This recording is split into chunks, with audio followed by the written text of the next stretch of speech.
Hello everyone, this is Surabhi. Welcome to Study Hacks. कैसे हो सब? आई होप आप लोग सब ठीक है, अपनी स्टडी को अच्छे तरीके से कवर अप कर रहे हैं। डिस्कशन जो है आज का काफ़ी ज़्यादा इंपॉर्टेंट रहेगा। डेली इंपॉर्टेंट करंट अफेयर्स का जो ये सेशन है, इसी के साथ साथ करंट अफेयर्स के साथ साथ स्टैटिक पोर्शन भी जो रहता है आप लोगों का वो कवर किया जाता है। ठीक है, ताकि जो बैकग्राउंड से रिलेटेड जो चीज़ें पूछी जाती है एग्जाम्स में, वही मैं इसमें कवर करती हूँ। ओके, तो आइए आज का डिस्कशन जो है वो हम लोग स्टार्ट करते हैं। सबसे पहले बात की जा रही है एक डे के बारे में। डे जो है world science day for piece and development. World science day for piece and development जो है ये एवरी ईयर 10 नवंबर को सेलिब्रेट किया जाता है। क्लियर? वर्ल्ड साइंस डे यानी कि साइंस के बारे में बात की जा रही है कि साइंस जो है उसको कैसे यूटिलाइज करना है शांतिपूर्वक, और डेवलपमेंट कैसे करना है रिलेटेड टू साइंस। ठीक है, तो यही इस डे का पर्पस है।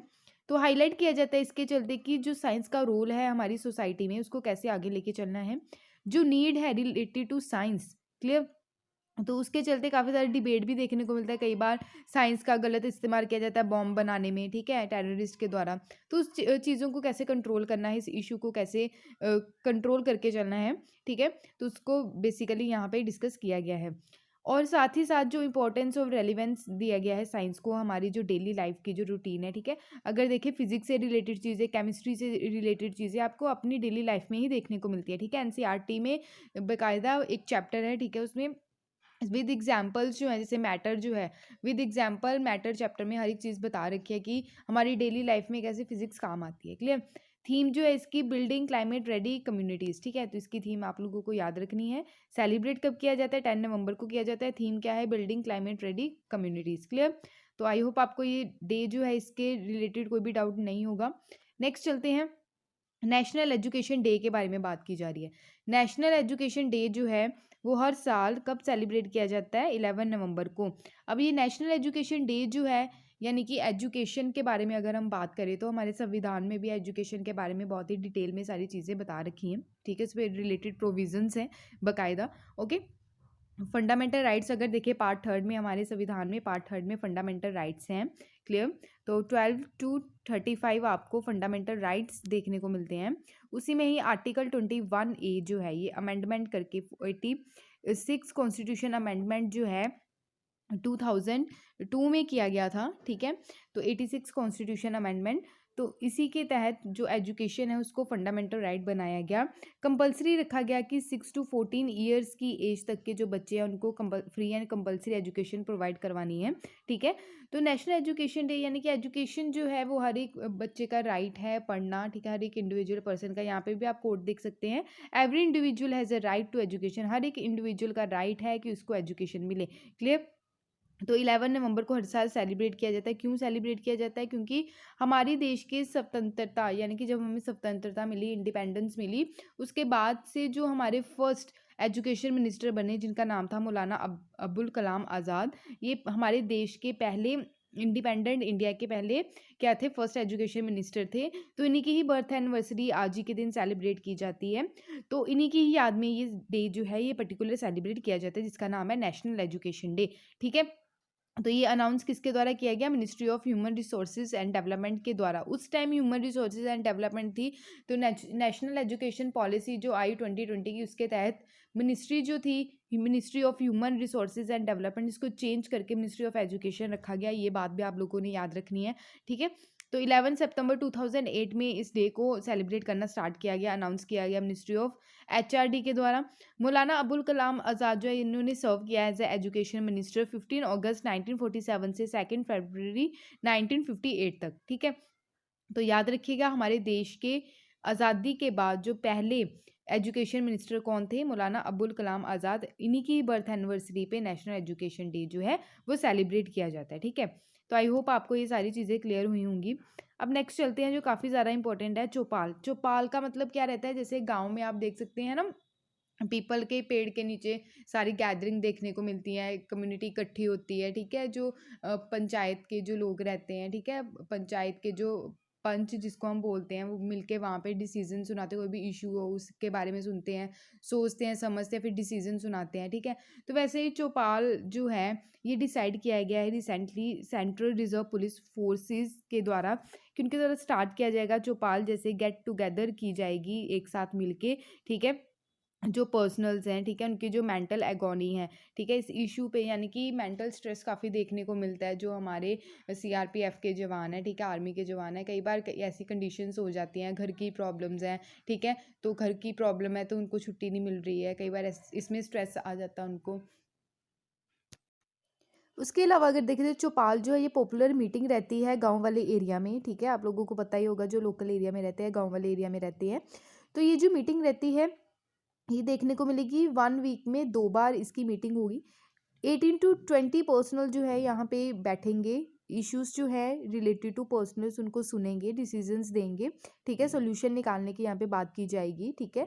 तो परहैप्स अंडर ए ट्री, ठीक है, तो ये कहाँ पे किया जाता है, जैसे मैंने आपको बोला ना पेड़ के नीचे यहाँ पे गैदरिंग रहती है, ठीक है, वहाँ पे डिसीजंस वगैरह सुनाते हैं, वैसे ही यहाँ पे चीज़ें देखने को मिलेगी। चौपाल जो है यहाँ पे प्लान किया जाएगा, अटेंड किया जाएगा पर्सनल्स के द्वारा, जितने भी ऑल रैंक है, ठीक है, जितने भी रैंक के ऑफिसर्स रहेंगे, ठीक है, तो ये सिविलियन क्लोथ्स में रहेंगे। सीनियर ऑफिशियल जो है इंटरेक्ट करेंगे ट्रूपर्स के साथ, जो भी डिफ़िकल्टीज़ वो फेस कर रहे हैं, जो भी इश्यूज़ हैं, वो सारी चीज़ें सुनी जाएंगी। स्पेशली जो मेंटल स्ट्रेस देखने को मिलता है आर्मी पर्सनल्स के अंडर, ठीक है, तो इन सब चीज़ों का सोल्यूशन निकाला जाएगा इसके तहत। क्लियर? बात करते हैं, काफ़ी ज़्यादा केसेस भी ऐसे देखने को मिले जो आर्मी पर्सनल्स की तरह सुसाइड भी किया गया, ठीक है। 100 ऑफ केसेस जो है सुसाइड के हुए in the largest paramilitary forces में 2020 की अगर बात करें तो अभी तक बात करें 2021 तक हाईएस्ट नंबर ऑफ अगर 72 घातक, इसका मतलब क्या रहता है कि मारे गए, ठीक है, तो ऐसा भी देखने को मिला, ठीक है, इसके भी हाईएस्ट नंबर रहा इन सब केसेस का। 2017, 18, 19, 20 की अगर बात करें तो नंबर ऑफ सुसाइड के जो केसेस है स्पेशली सीआरपीएफ के जवानों के, तो 38, 38, 43, 60 रिस्पेक्टिवली देखने को मिले, यानी कि 2017 में 38 पर्सनल्स ने सुसाइड किया, ठीक है, 2018 में 38, 2019 में 43 और ये बढ़ता जा रहा है, ठीक है, आप देख सकते हैं यहाँ पे। तो रीज़न क्या है सुसाइड का? डोमेस्टिक प्रॉब्लम, यानी कि घर की प्रॉब्लम्स हैं, बीमार हैं कोई भी, ठीक है, फाइनेंशियल प्रॉब्लम देखने को मिल रही है उसकी वजह से भी।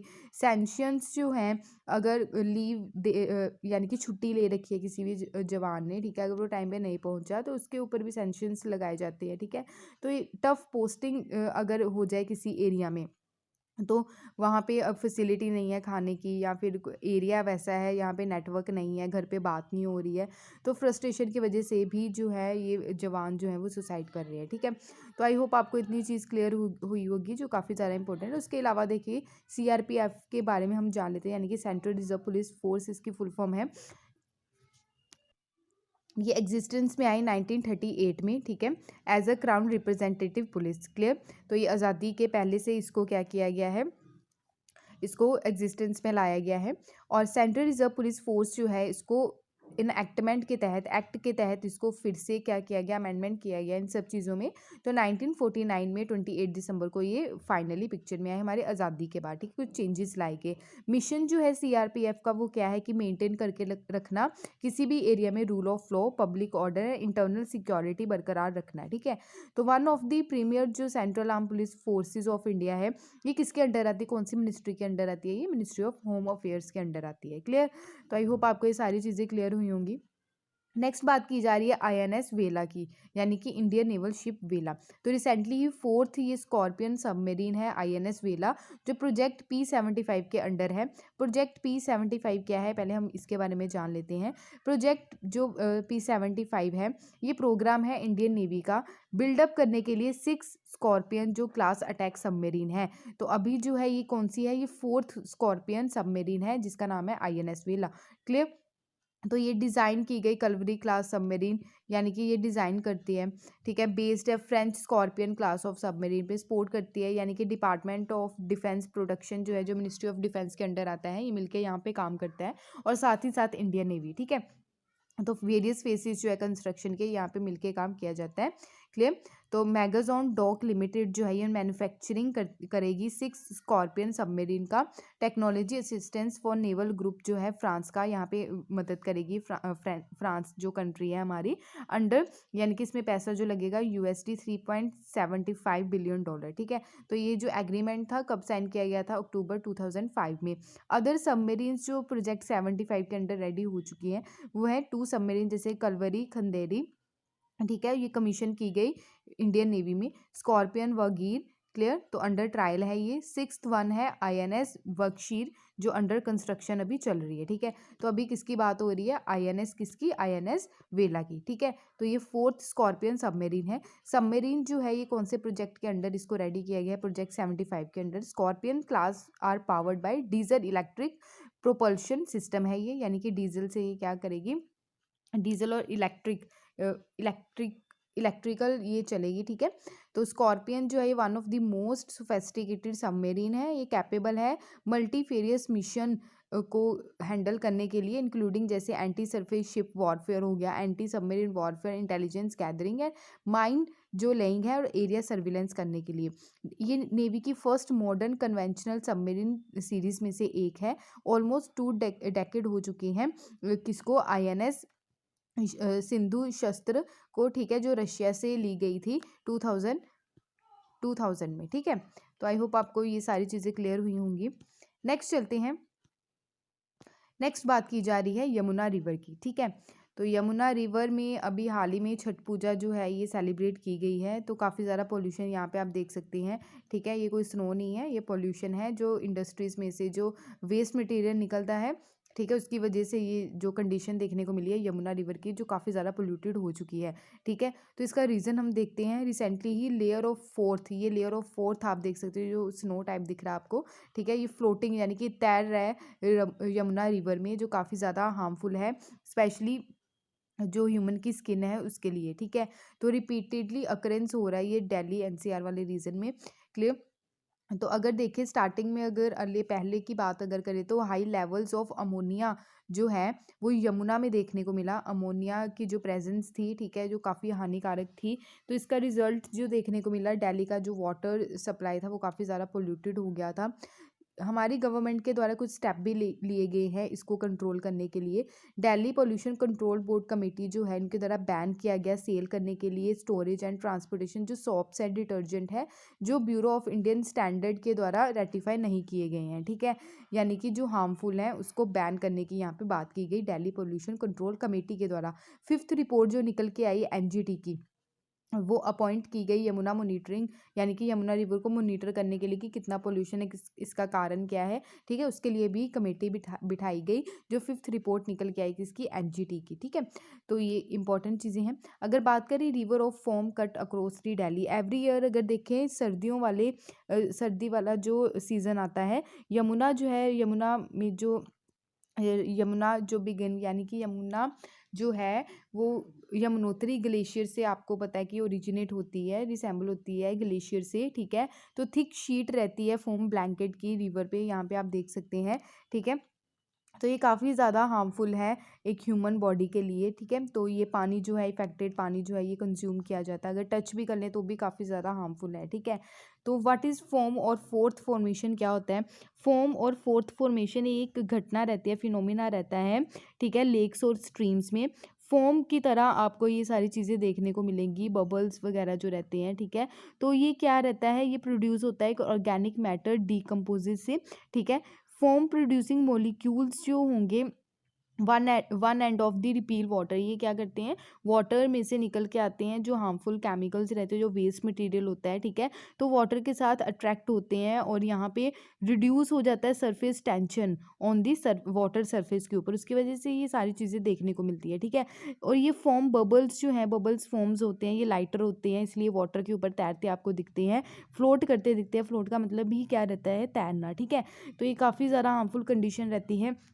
तो ये होता कैसे है, फोम मेड ऑफ, यानी कि अबाउट 1% फोम जो है ये वो किससे बना होता है, एजेंट लाइक जैसे फॉस्फेट हो गया, सफेक्टेंट्स हो गया। ठीक है, जो बचा हुआ 99% है वो एयर और वाटर जो बचा रहता है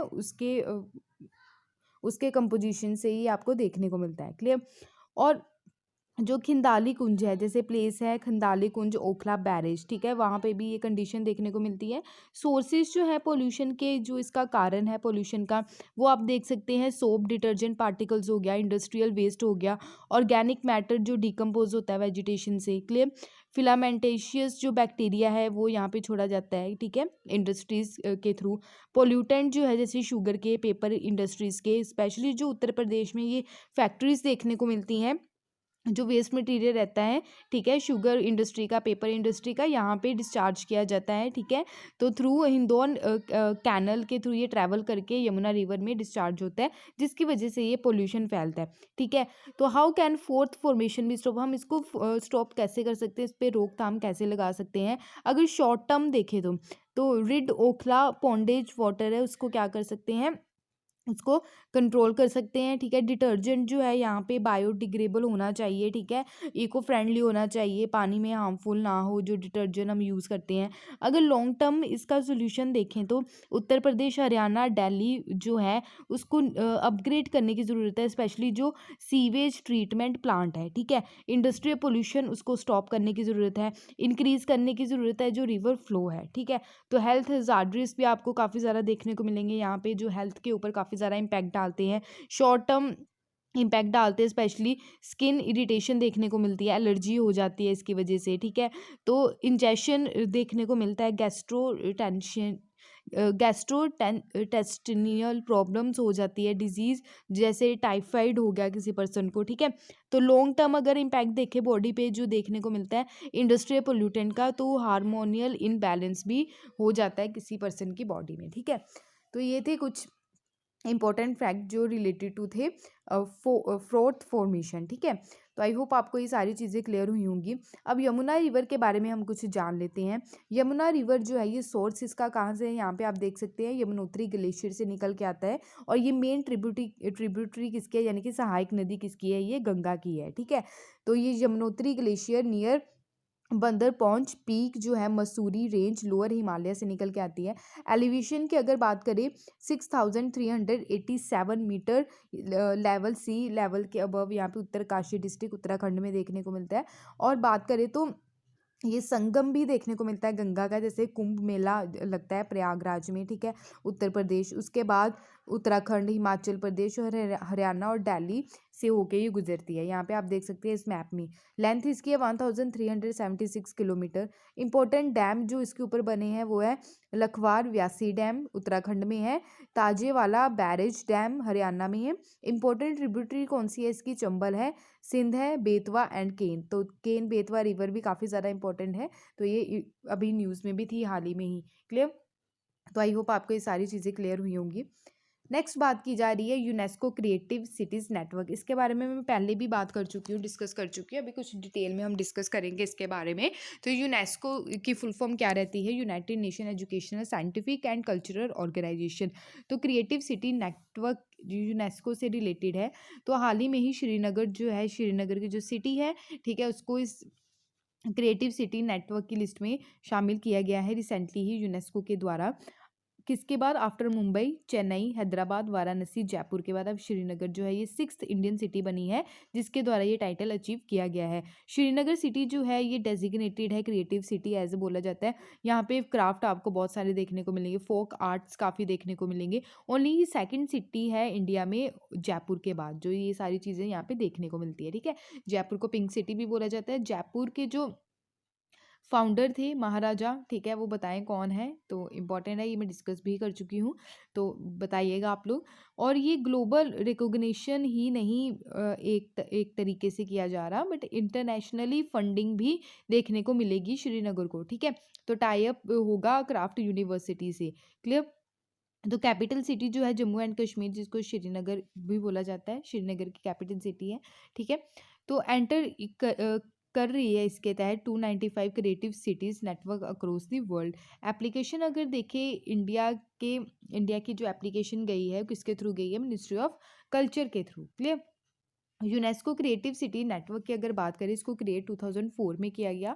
एम क्या है कि हमने प्रमोट करना क्रिएटिविटी को, हमारी कंट्री की जो क्रिएटिविटी है उस चीज़ को प्रमोट करना, ताकि हमारी कंट्री में इनकम आ सके, इनकम जनरेट हो सके, ठीक है, स्पेशली अर्बन डेवलपमेंट के लिए, ठीक है। स्ट्रैटेजिक फैक्टर जो लेके जा रहे हैं अर्बन डेवलपमेंट के लिए लेके जा रहे हैं, ठीक है। तो अर्बन भी है, साथ ही साथ रूरल भी रहेगा। क्लियर। नेटवर्क इस यहाँ पे कवर किया जाएगा, क्रिएटिव फील्ड्स यहाँ पे कौन कौन सी कवर की जाएगी, वो है craft, folk dance, media art, film design, gastronomy, literature और म्यूज़िक। क्लियर। तो इंडियन सिटीज़ ऐसी कौन कौन सी है जिसको क्रिएटिव सिटीज़ नेटवर्क में शामिल किया गया है। अभी हाल ही में ही आपको पता है श्रीनगर को किया गया है। क्राफ्ट एंड फोक आर्ट के फील्ड में 2021 में, मुंबई को फिल्म की फील्ड में, ठीक है, 2019 में, Hyderabad gastronomy 2019, Chennai creative city of music, clear, 2017 में इसको किया गया, Jaipur craft and folk art 2015, Varanasi creative city of music 2015, ठीक है। तो आई होप आपको ये सारी चीज़ें क्लियर हुई होंगी। अब यूनेस्को के बारे में कुछ जान लेते हैं। यूनेस्को जो है ये स्पेशलाइज्ड एजेंसी है यूनाइटेड नेशन की, ठीक है, जिसको हम यूएन बोलते हैं। यूएन डे जो कब सेलिब्रेट किया जाता है, 24 अक्टूबर को सेलिब्रेट किया जाता है, याद रखिएगा, ठीक है। तो इसका काम क्या है, बिल्डअप करना, शांति बनाए रखना थ्रू इंटरनेशनल कॉर्पोरेशन, एजुकेशन से रिलेटेड, साइंस से रिलेटेड, कल्चर से रिलेटेड। फाउंड इसको कब किया गया, 1945 में किया गया। हेडक्वार्टर्स कहाँ पे है, पेरिस फ्रांस में है। मेजर इनिशिएटिव्स अगर देखें यूनेस्को के, वो है man and biosphere programme, world heritage programme, global geopark network, network for creative cities, atlas of world languages in danger. Reports जो है जो यूनेस्को के द्वारा पेश की जाती है वो है UNESCO science report, global education monitoring report, state of the education report for India, ठीक है। तो ये रिपोर्ट्स याद रखिएगा, जो डायरेक्ट एग्जाम में पूछी जाती है, तो ये आप लोगों ने माइंड में रखना है, क्लियर। तो नेक्स्ट चलते हैं जो इम्पोर्टेंट है। अभी क्लाइमेट चेंज परफॉर्मेंस इंडेक्स जो है ये अभी हाल ही में रिलीज़ की गई। तो इसमें हमारी इंडिया की रैंक कितनी रही है क्लाइमेट चेंज से रिलेटेड, ठीक है। तो सबसे पहले आपको ये पता होना चाहिए रिलीज़ किसके द्वारा की गई है। ये जर्मन वॉच के द्वारा रिलीज़ की गई है, ठीक है। इंडिया यानी कि हमारी कंट्री का रैंक जो रहा है वो 10 रहा है। तो लास्ट ईयर भी 10 था, ठीक है। अगर 2022 की बात करें तो 10 रहा, 2020 में भी 10 पोजीशन पे रही हमारी country related to climate change performance index, ठीक है। तो COP26 जो है मीटिंग अभी देखने को मिली यूके ग्लासगो में, तो उसी के साथ साथ ये भी इंडेक्स जो है ये अभी रिलीज़ किया गया। डेनमार्क के द्वारा 4th पोजीशन, यानी कि डेनमार्क 4th पोजीशन पे है। उसी के साथ साथ Sweden 5th position, Norway 6th। Other countries जो देखें, यूके 7th पोजीशन पे है, मोरक्को 8th पोजीशन पे है और चिली जो है 9th पोजीशन पे। नेक्स्ट है chief of the naval staff, पहले कौन थे, करमवीर सिंह, ठीक है। तो करमवीर जो है इनको रिप्लेस करेंगे, करमवीर को न्यू अभी वाइस एडमिरल आर हरी कुमार, तो ये न्यू नेवल चीफ बनने जा रहे हैं। प्रेजेंटली ये फ्लैग ऑफिसर है, commanding in chief western naval command के। तो अभी नवंबर 30 को ये अपनी न्यू पोजीशन पे आएंगे, ठीक है। तो नेवी चीफ यहाँ पे घोषित यानी कि अपॉइंट किए जाएंगे। तो रिप्लेस कर रहे हैं ये chief of naval staff admiral Karambir Singh को, जिनका टेन्योर कंप्लीट होगा नवंबर 30 को, ठीक है। तो आई होप आपको ये सारी चीज़ें क्लियर होंगी। ये थे आज के इंपॉर्टेंट करंट अफेयर्स। अगर आपको ये वीडियो पसंद आई तो प्लीज़ लाइक शेयर सब्सक्राइब जरूर कीजिएगा। पीडीएफ के लिए आप टेलीग्राम को ज्वाइन कर लीजिए, इंस्टाग्राम पे भी आप फॉलो कर सकते हैं। Thank you for watching my video. जय हिंद।